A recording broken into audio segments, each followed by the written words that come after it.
The yelling started right at 8:17 a.m., the exact moment Bethany Kruger saw her prized white Mercedes being lifted onto a tow truck, while half the neighborhood stood by, recording on their phones. Just 3 hours earlier, this same woman had taken a crowbar to my brand-new Camaro. The sharp pop of shattering safety glass, the screech of metal against paint I'd worked 2 years of overtime to afford, $40,000 worth of dreams turned into glittering debris across my driveway. But here's the twist that the self-appointed HOA queen didn't know. While she was wrecking my car, I was busy dismantling her entire life. Bank statements, forged paperwork, stolen HOA funds, I had every piece of evidence. And in exactly 12 minutes, the police would arrive to arrest her on felony fraud charges. So, what would you do if a power-drunk neighbor destroyed everything you'd worked for? Drop a comment and tell me where you're watching from. I want to see how far this justice story travels, because what happened next flipped our whole community upside down. Let me rewind and explain how this nightmare began. My name's Darius, and 6 months ago, I was just an ordinary guy trying to rebuild after the worst year of my life. At 52, newly divorced, working as an electrician in suburban Dallas while my ex-wife walked away with the house, the dog, and half my retirement savings. After splitting everything, I scraped together just enough to buy a modest ranch home in Willowbrook Estates, one of those neighborhoods where every lawn looks cloned and everyone pretends to be friendly. I thought it would be peaceful. I couldn't have been more wrong. The first thing I did with what remained of my settlement was buy my dream ride, a 2024 Camaro SS in Rally Red, every cent of the $40,000 I had left. I'll never forget that first drive home. Windows down, the smell of new leather mixing with the Texas summer air, that 455 horsepower V8 humming like contained thunder under my feet. For the first time since the divorce, I felt alive again. That feeling lasted exactly 3 days. Enter Bethany Kruger, our neighborhood's self-anointed ruler.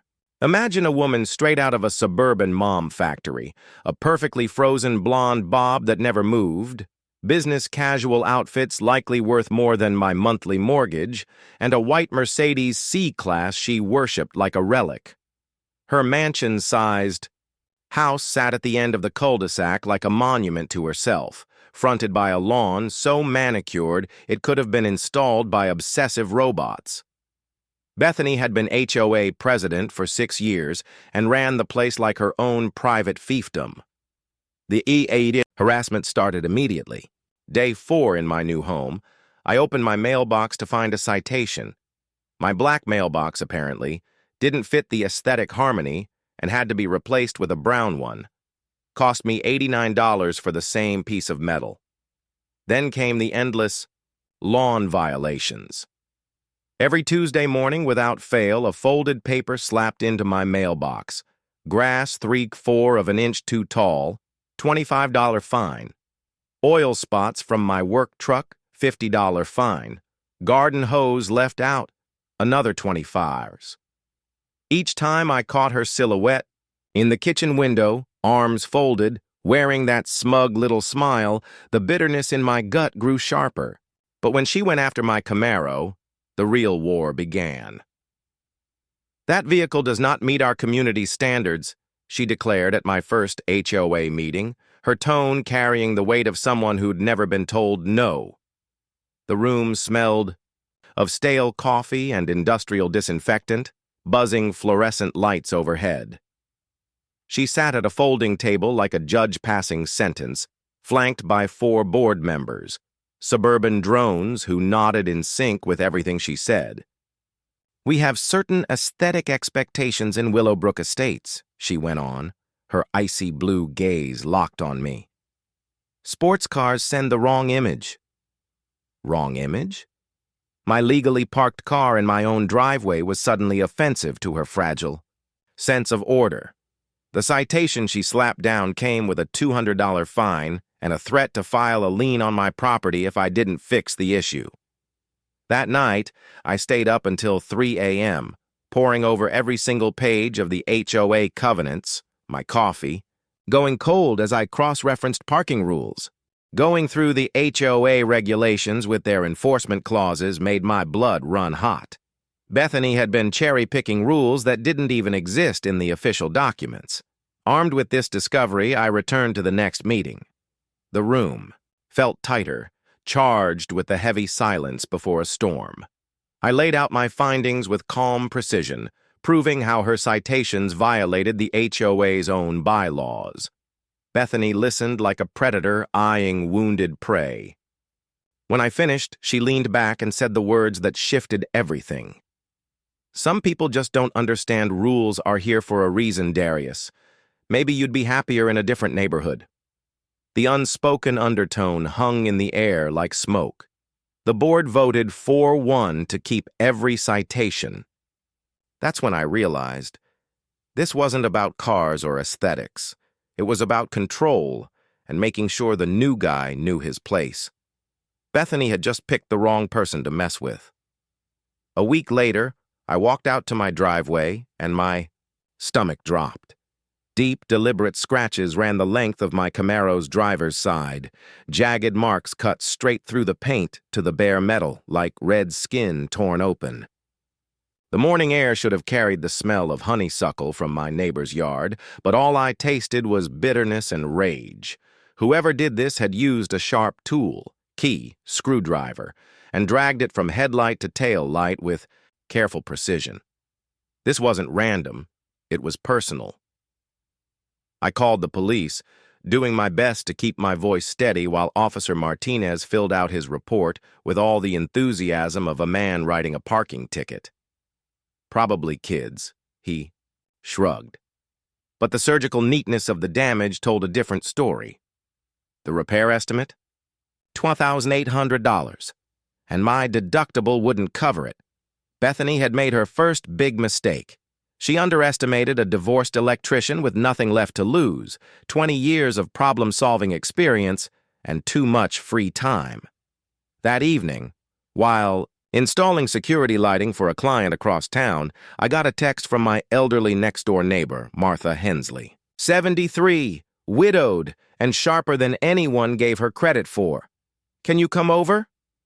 Need to tell you something important." Martha's living room smelled of lavender potpourri and whispered secrets. She pulled the curtains tight before speaking, in a low voice. "I saw who did it, honey," she said, glancing toward her window. "It was around midnight. Bethany's boy, Trevor. He was sneaking around your driveway with something metal in his hand, looking guilty." My pulse thundered in my ears. "Will you testify?" I asked. Martha's face folded in on itself. "I can't, Darius. She'll ruin me. Last month she went after Mrs. Peterson for bird feeders after Peterson questioned HOA spending. Peterson's selling her house now. It all clicked. Bethany didn't just nitpick rules, she drove out anyone who challenged her. But unlike Martha or Peterson, I wasn't leaving.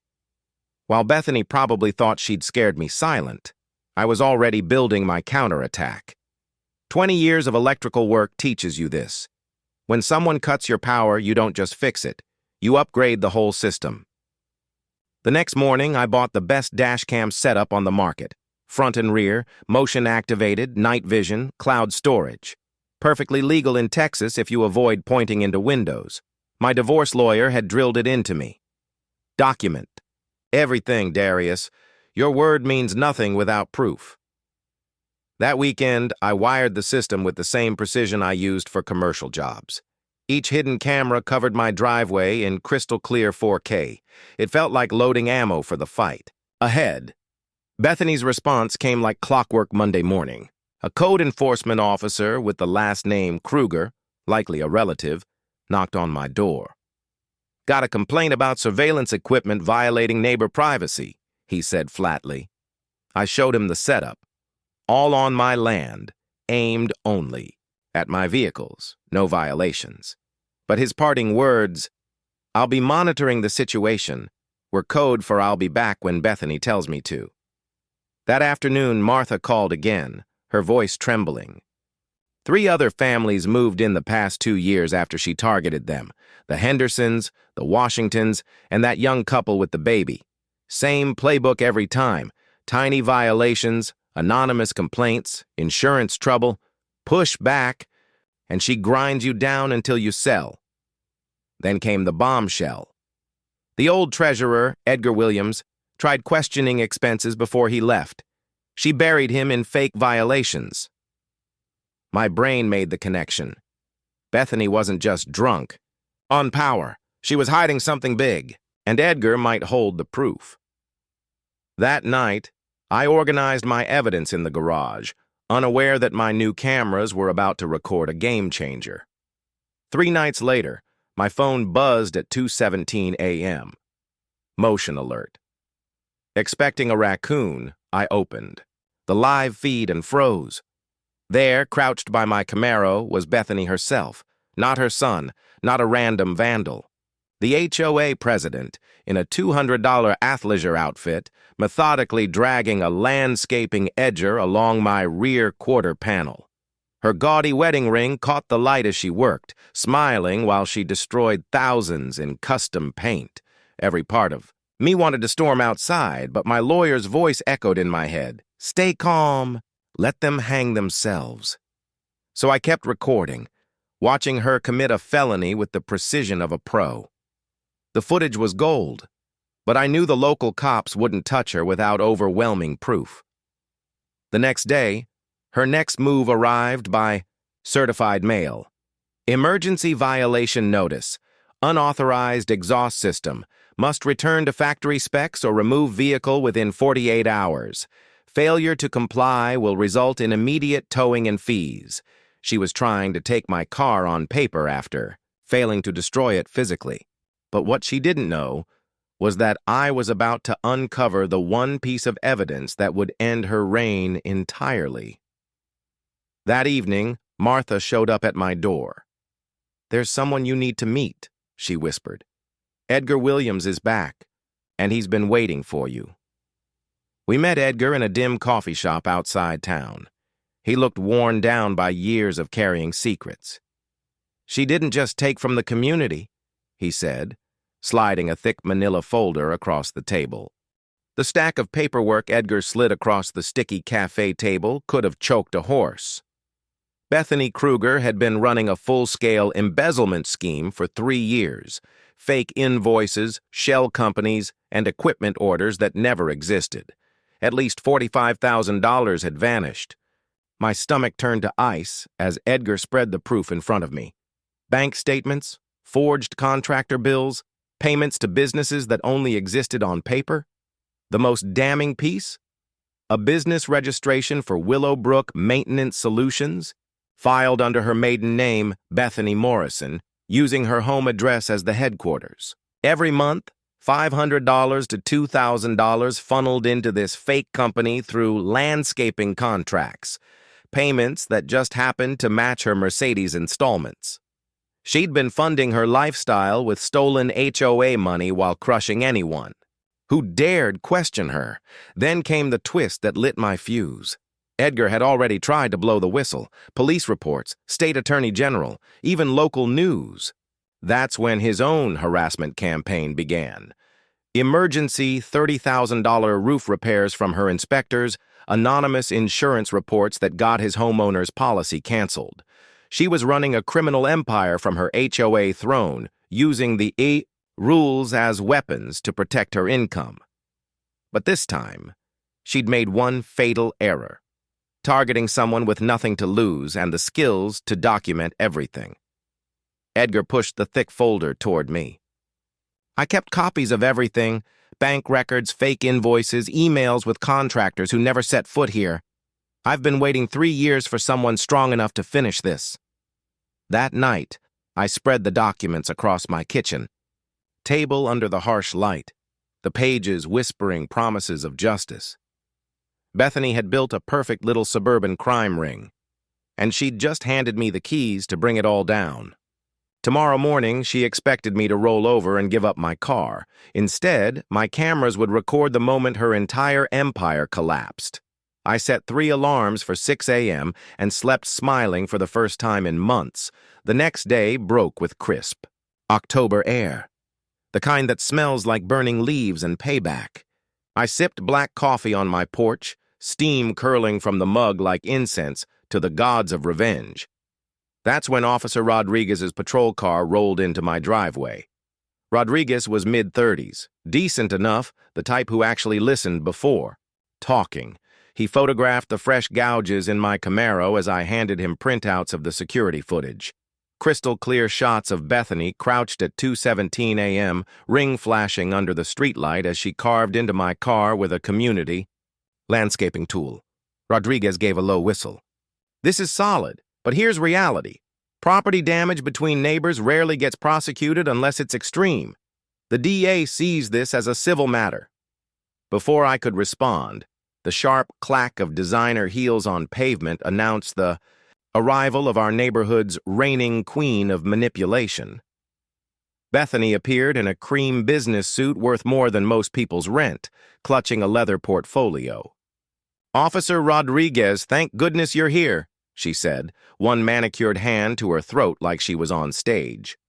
What followed was pure theater. Crocodile tears, photos of me doing everyday tasks like washing my car and bringing in groceries, all framed as disturbing surveillance of her. "He's been making veiled threats over legitimate HOA violations," she said with trembling sincerity. "As a woman living alone, I fear for my safety." She stood 15 feet from the car she'd vandalized, playing the victim while the evidence sat in Rodriguez's hands. But my lawyer's words echoed in my head. Never interrupt your enemy when they're digging their own grave. So I smiled. "Officer," I said evenly, "I value Mrs. Kruger's dedication to neighborhood safety. That's why I installed cameras, to protect everyone's property from vandalism." Her mask slipped for just a second. She'd been expecting me to explode, validating her dangerous neighbor story. Instead, I offered calm, reasoned politeness. Rodriguez looked between us like a referee trying to keep a match from turning ugly. "I'll file the vandalism report, but without witnesses, it's a civil matter. Maybe work it out before lawyers get involved." Bethany lingered after he left, likely hoping I'd beg for peace. I simply went inside and closed the door with the quiet finality of fine china being set away. Through the window, I saw her composure crack. That evening, reinforcements arrived. Martha returned with Helen Morrison, a retired teacher run out over bogus garden violations, and James Crawford, a jazz musician hounded for noise complaints that didn't violate any laws. My living room became a war council. Then James delivered the piece of intel that made my heart race. My brother Rico owns the towing company, the HOA contracts. Beth's been ordering towels for months and never paying. Rico's owed $3,800, and he's filing liens. The irony was beautiful. The same towing company she'd weaponized against residents was about to put a legal lien on her precious white Mercedes, the shrine she worshipped like a chrome-plated idol. I called Rico that night, and his voice had the gritty edge of a small business owner who'd been bled dry by red tape and petty corruption. "Darius," he said after hearing my story, "tomorrow morning's going to be interesting."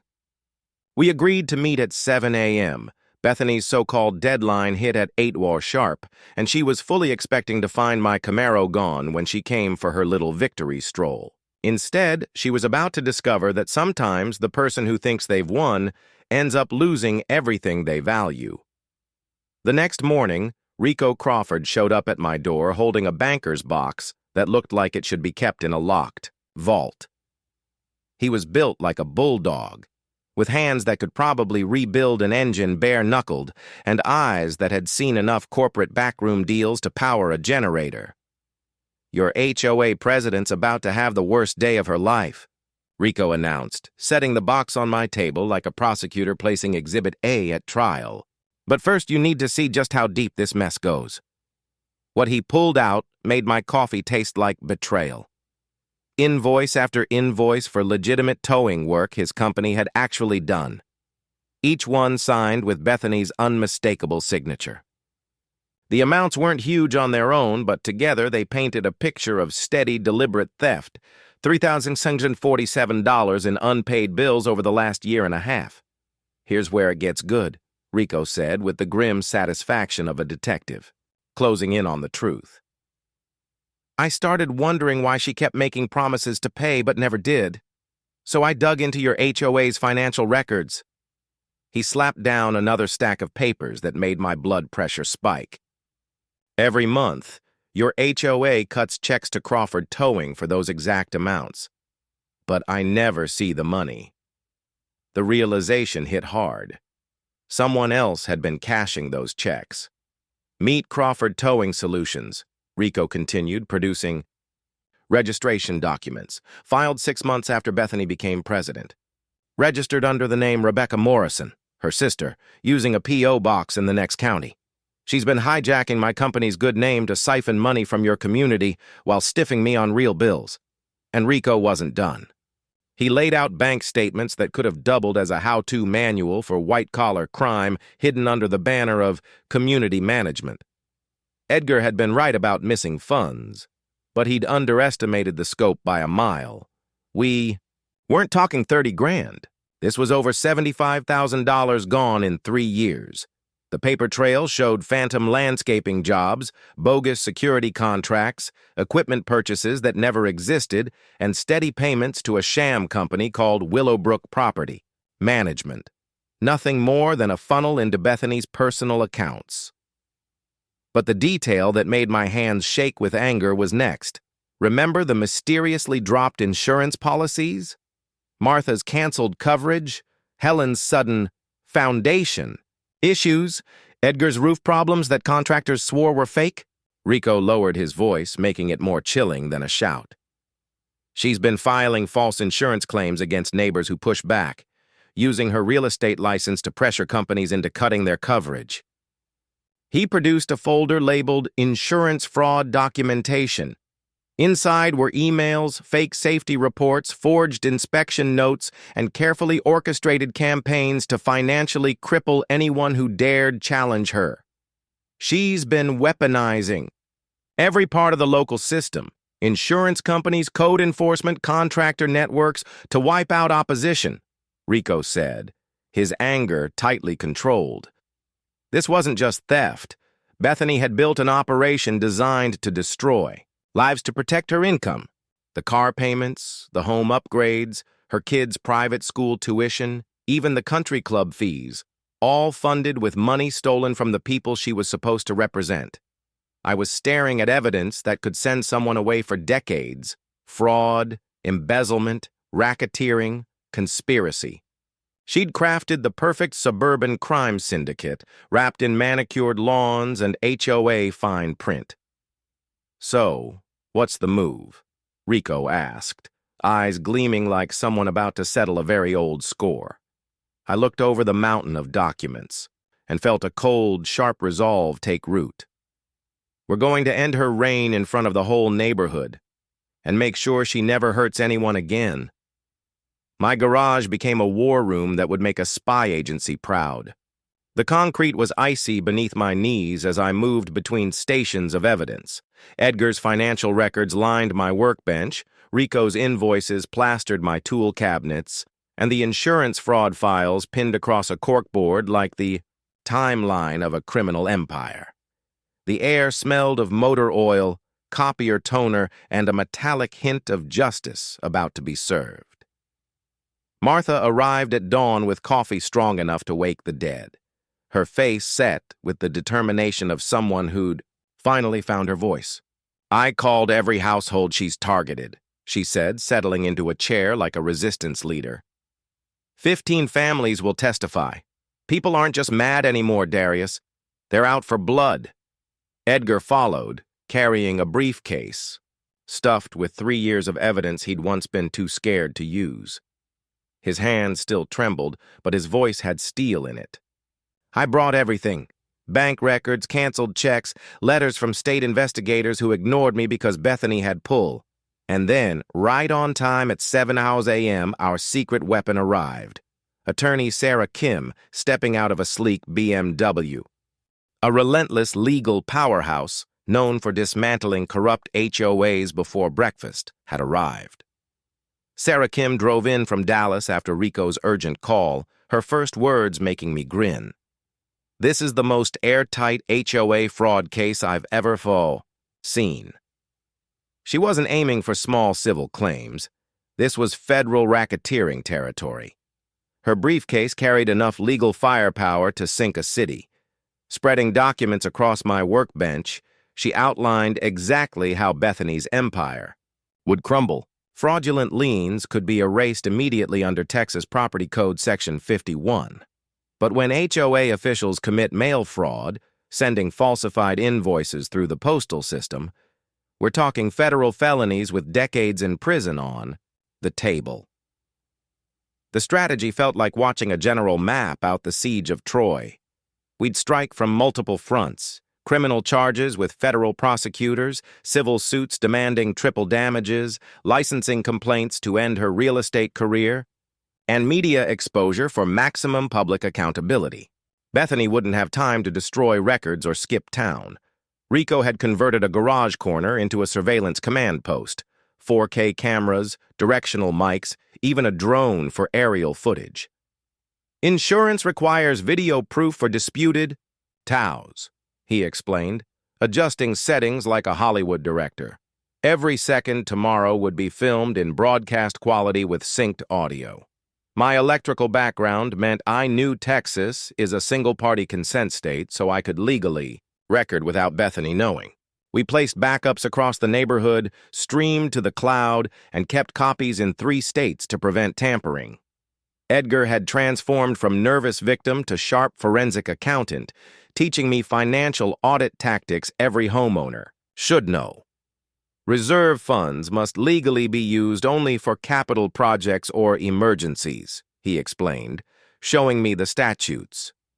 Mixing reserves with operating accounts equals automatic embezzlement, and personal use of community funds violates fiduciary duty. The process to check for fraud was surprisingly simple.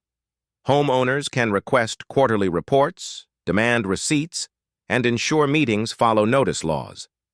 Corruption thrives on residents not knowing their rights. Rico's towing expertise was another weapon. Legal towing requires clear signage, 72-hour notice, photos, and documentation. Most HOA tows skip these steps, making them technically theft. His tip was gold. Always photograph your parked car, document bad signage, and get full paperwork before paying fees. Timing was everything. Morning rush meant witnesses. School buses meant families. Weeks of surveillance showed Bethany's patrols happened at 8:15 sharp. Sarah had already locked in Channel 8's Emmy-winning HOA corruption reporter, Lisa Martinez, for 8:30. "This will be television gold," Sarah promised with a predator's smile. The plan was elegant brutality, record everything live, hand journalists evidence packages, and use social media to blast the story nationwide. Willowbrook fraud was already trending thanks to Martha's resistance network, but the psychological part would crush Bethany, stripping her control in front of the very neighbors she'd ruled over. By 2 a.m., surrounded by the tools of suburban warfare, I felt the rare thrill of certain victory. Tomorrow, Bethany's reign would end in spectacular fashion, a warning to communities everywhere. Every witness was ready, every camera positioned, every document secured. At 6:30 a.m., Bethany appeared in a pristine white bathrobe worth more than a month's salary for most, instantly sensing something was off. Rico's tow truck sat legally parked on the street like a mechanical predator, diesel engine rumbling. Her panic was visible. She called someone, likely her board, pacing in designer slippers that had never touched real pavement. My cameras caught her pointing furiously at the truck, her voice carrying sharp desperation. Within 20 minutes, her living room hosted an emergency board meeting, complete with shouting and talk of lawyers. Martha's network fed me live updates, 4 board members present, tempers high. Bethany thought she was managing a crisis, but all I saw was her digging the hole deeper. Bethany strutted out of her house in a business suit that might as well have had "completely innocent" stitched on the label, marching toward Rico's truck with the confidence of someone unaccustomed to hearing the word no. The wet crunch of morning dew under her designer heels matched her stiff, military-like advance, like a suburban general approaching enemy lines. "You need to move this truck right now," she snapped, her tone dripping with that special brand of entitlement that could grind teeth to dust. "This is private property. You're trespassing." Rico stepped down from his cab with the steady calm of a man who had spent 2 decades dealing with customers who thought rules were optional. Broad-shouldered and solid in work-worn coveralls, his faint smile carried the quiet satisfaction of someone about to collect a debt long overdue. "Ma'am, this is a public street," Rico replied evenly, his voice holding just enough bite to show he wasn't here for games. "I've got all the paperwork. Your HOA owes $3,800 in unpaid towing invoices." Bethany's expression cycled like a broken slot machine. Confusion, annoyance, denial, and finally panic. "That's impossible. The treasurer handles all payments. There must be some kind of mistake." "No mistake," Rico said, pulling out a folder thick enough to stop traffic. 18 months of legitimate towing jobs. Everyone signed by you. Not a single payment made. And here's the twist. Your HOA's bank records show steady payments to Crawford Towing Solutions. Ring any bells? Her face drained of color, as if someone had pulled the plug. In that moment, her sister's shell company and the fraud behind it had been exposed in front of witnesses.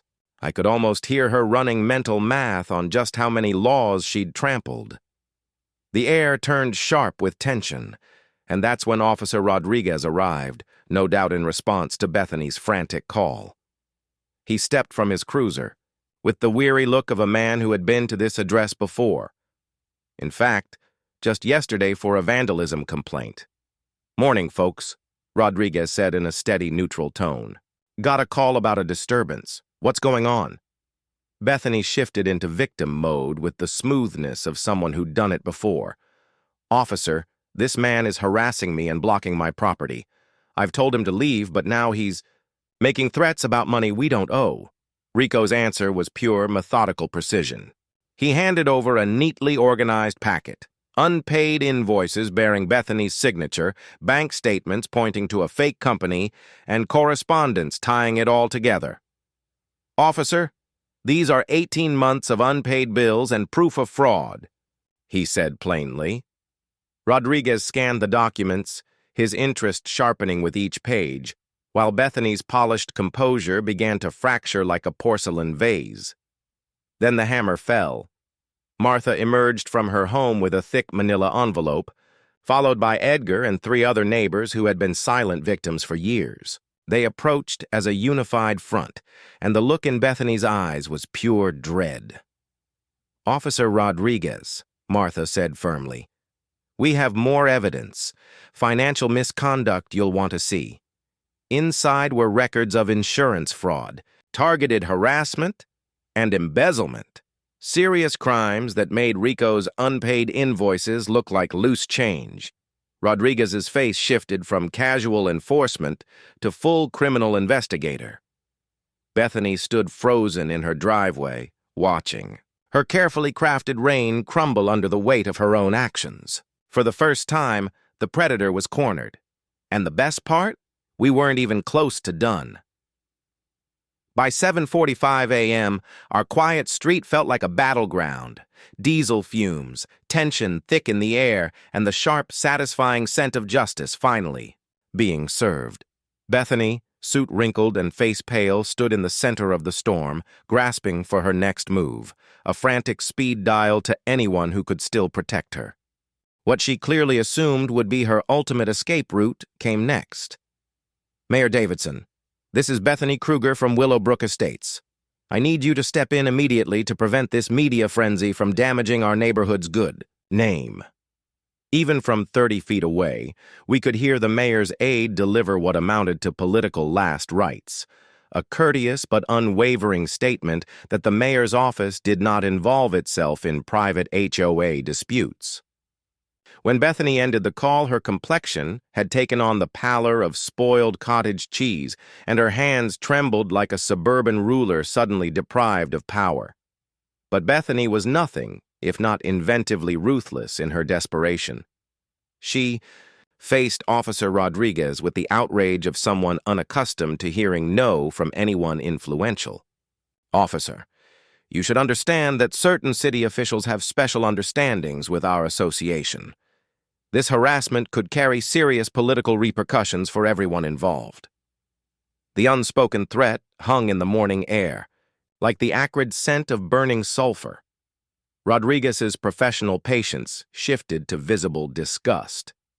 In just one statement, Bethany had managed to menace a police officer while suggesting ties to local corruption. That's when her allies arrived like survivors fleeing a doomed ship. 3 board members, summoned by her frantic calls, approached with the nervous demeanor of people realizing they might be entangled in federal crimes. Board Secretary Jennifer Walsh took one look at the pile of evidence on Rico's truck and immediately began distancing herself with the enthusiasm of someone determined to avoid prison. "I never saw any of these invoices," she proclaimed for the cameras.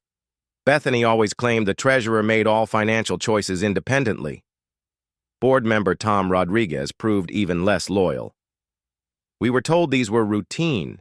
Expenses signed off by previous boards. Nobody showed us actual contracts or receipts." His voice carried the sharp edge of panic as it dawned on him that his signature might appear on documents capable of sending him to federal court. The most fascinating thing about watching a conspiracy unravel is how fast loyalty disappears when 20-year sentences are on the table. Within minutes, Bethany's chosen board was giving Officer Rodriguez statements that shredded every lie she had told about proper procedures and unanimous votes. But her next move was her most astonishing. She called Channel 8 News directly, somehow thinking she could seize control of the narrative by acting first. "I need to report a coordinated harassment campaign by dangerous neighbors making threats against community leaders," she told the person who answered, her tone cracking with hysteria. The irony was perfect. She had called the exact investigative team Sarah Kim had already briefed about her misdeeds. The sound of news van engines approaching made Bethany's face glow with false optimism, as though rescue was coming rather than her televised reckoning. Investigative reporter Lisa Martinez stepped out of the van with the focus of a predator scenting blood in a calm suburban pond. She carried a folder brimming with the evidence we had delivered. Her first question was pure news gold, likely Emmy material. "Mrs. Kruger, would you care to respond to documented claims that you've embezzled over $75,000 from community accounts while using your authority to intimidate residents into silence?" Bethany's expression was priceless, her jaw working soundlessly like a fish pulled from water, while high-definition cameras recorded her unraveling for the evening broadcast. The blow that truly broke her came when Edgar stepped forward, briefcase in hand like it contained kryptonite. "I have 3 years of bank records showing systematic theft," he announced to the cameras with quiet satisfaction. "This woman ruined my life to hide her crimes. I have proof of every single transaction." By now, more than 40 neighbors had gathered, many recording as our once-feared figurehead stood trapped among witnesses, documents, and the weight of her actions. The woman who had ruled through intimidation was tasting fear for the first time in years. Officer Rodriguez made the call that would redefine her life. "Dispatch, send detectives and federal investigators to Willowbrook Estates. We have evidence of mail fraud, embezzlement, racketeering, and conspiracy tied to possible municipal misconduct." The phrase "federal investigators" landed on Bethany like a physical strike. She stumbled toward her home, perhaps thinking she could destroy evidence or disappear. But Rico's tow truck was already maneuvering behind her prized white Mercedes, with mechanical precision. "Ma'am," Rico called with the sweet politeness of someone savoring the moment, "your car is being impounded for unpaid liens totaling $4,200 plus interest and administrative fees." The hook locked onto her, car with the certainty of final judgment. As that gleaming emblem of ill-gotten luxury rose into the air, Bethany let out a sound part banshee wail, part defeated gasp. an audible collapse of an empire. The neighborhood erupted in cheers that echoed for blocks. By 8:30 a.m., the standoff had peaked. Over 60 residents crowded the street, witnessing their tormentors' downfall in high definition.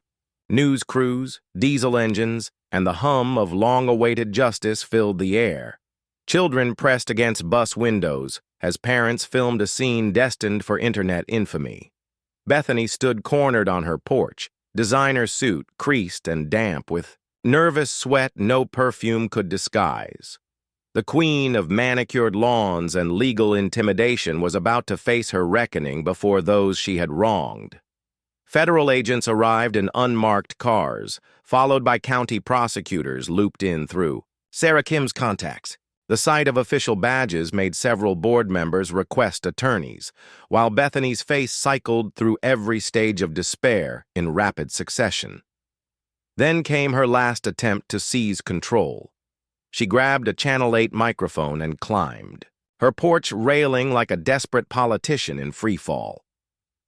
"Neighbors! Friends!" she cried, voice pitched with panic. "What you're seeing is an organized attack on our shared values by outside agitators who want to destroy what we've built." The crowd answered with mocking laughter. Someone yelled, "Where's our stolen money, Bethany?" Another called, "Tell us about your sister's fake company." I refused to let her rewrite her own collapse. I stepped forward and took the microphone from her trembling hands with the calm certainty of someone who had planned this moment for months. 3 years ago, my voice carried above the restless crowd, cutting through the tension like a knife. The truth was finally coming out about a woman who had been siphoning money from our neighborhood and using her position to crush anyone who dared challenge her. The street fell silent as I raised a folder of documents, proof that would dismantle her comfortable life in seconds. Bank records showed $75,000 missing from community accounts, evidence of insurance scams targeting residents who spoke up, shell companies funneling stolen money through her sister's name. Bethany tried to speak, but her words cracked under the weight of fear. "These are lies, fabrications," she began, but I cut her off, holding up my phone for everyone to see crystal-clear security footage of her vandalizing my car at 2 in the morning. "Who signed these fake invoices? Who left contractors unpaid while terrorizing neighbors?" I asked, my voice sharp as steel. The applause that erupted was so loud it rattled nearby windows. One by one, residents stepped forward to share what they had endured. Martha's eyes brimmed with tears. "She canceled my insurance with false claims and forced me to choose between losing my home or drowning in legal battles." Edgar's voice was heavy with years of suppressed anger. "She buried me under made-up violations after I asked to see the financial records. She drove me out of my own home like a fugitive." Helen Morrison had traveled from 2 counties away just to testify. "She destroyed my garden, then fined me for the damage. She turned my love for flowers into a weapon against me." With each story, Bethany seemed to shrink, her once confident posture collapsing until she looked like a wilted plant in designer clothes. That's when Federal Agent Martinez stepped onto the porch, warrant in hand. "Bethany Morrison Kruger, you're under arrest for mail fraud, conspiracy, embezzlement, and racketeering under federal statutes." The Miranda rights rang through the street like a funeral bell for her reign of intimidation. The crowd erupted in cheers. Kids pressed their faces against school bus windows, parents recorded every moment, and the neighborhood finally tasted freedom. The perfect ending came when Rico's tow truck lifted Bethany's gleaming white Mercedes, paid for with stolen money, off the ground. As it swayed in the morning air, she was led away in handcuffs past the very car that had been her pride. "This," I told the reporters, "is what happens when neighbors unite against corruption, when people refuse to be silenced." The applause was deafening, but even louder in my heart was the sound we hadn't heard in years. Laughter. Officer Rodriguez's final words, were the sweetest. Suspect in federal custody. Community threat neutralized. 6 months later, I sat in my driveway, watching kids play safely in the street, no fear in their eyes. Neighbors waved instead of hiding. The sentencing had been brutal. 3 years in federal prison, 5 years probation, and $127,000 in restitution. No early release, no cushy house arrest. The seized bank accounts had more than enough to cover damages. Her home sold at auction, funding long overdue renovations for our common areas. My Camaro was restored to perfection thanks to a community fundraiser that raised double the cost in a week, with extra funds going toward a neighborhood legal defense fund. The new HOA board operates in full daylight. Live-streamed meetings, quarterly public records, and mandatory resident approval for big decisions. Edgar, now treasurer, installed ironclad auditing rules. Martha is writing a book on the ordeal, and Rico's towing business is booming. Sarah Kim, our legal champion, has turned this victory into precedent-setting cases across multiple states, leading to the Willowbrook Act that now protects homeowners statewide. Other HOAs took notice. Voluntary audits spread across the region. Our annual Community Freedom Festival now celebrates the day Bethany was arrested, raising thousands for legal aid. The very house she once used as a fortress is now our community center. Children play, where she once plotted control. And me? I've become the go-to guy for exposing HOA abuse, already helping 3 other neighborhoods fight back. Yesterday, the phone rang. Another desperate homeowner from 2 counties away. I heard what happened in Willowbrook. Can you help us? I looked around, kids laughing, gardens blooming without fear of fines, neighbors chatting over fences, and smiled. We're on our way, I said. Because some battles are worth fighting, and some victories are too important not to share. If you faced HOA corruption, tell your story in the comments. Our defense network grows stronger every day. Subscribe for more tales of ordinary people, taking down extraordinary abuse. Because sometimes David doesn't just beat Goliath, he inspires an entire army.